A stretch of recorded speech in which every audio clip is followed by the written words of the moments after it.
Maraming bunga ang sitaw ni Mother, guys. Mag-harvest ako. Kahapon nung dinner namin pala kagabi, ano din eh. Dinengdeng, dinengdeng. Daming gulay dito, guys.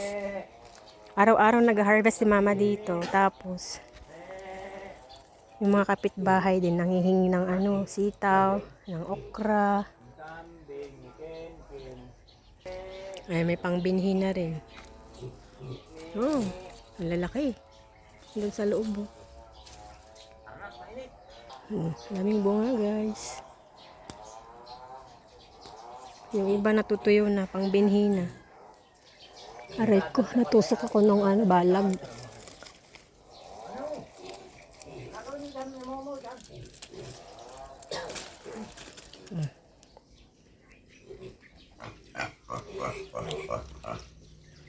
May upo pa pala. Ayoko na, pangbinhi na siguro to.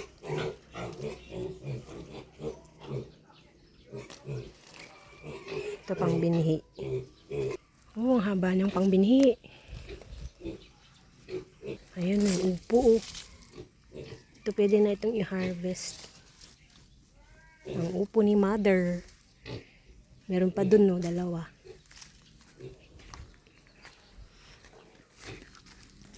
Ayan, sa kabila ng net, dalawa. Ito pang binhi na rin, upong bilog. Wow! Araw-araw sila nag-harvest ng sitaw. Kasi pag hindi i-harvest agad, syempre, magiging ano na, magdadry na, magiging pang binhi na naman. So, kaya yung, pag nag-harvest si Mama, pinapamigay niya rin sa neighbors.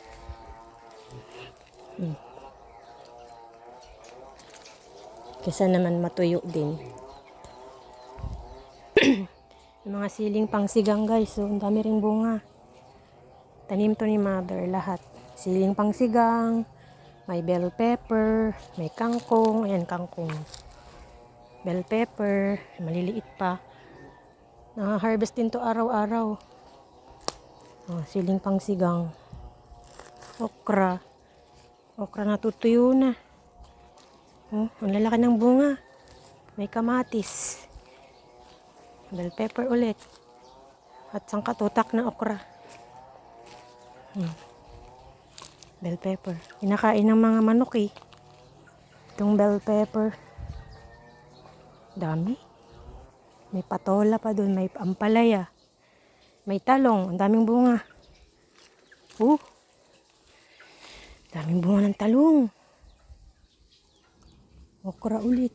Kamatis. Ayun, daming bunga ng okra. Tapos yung bignay, yun, daming bunga, hinog na. Puro itim na. Dalang puno. Magpapakuha ako mamaya.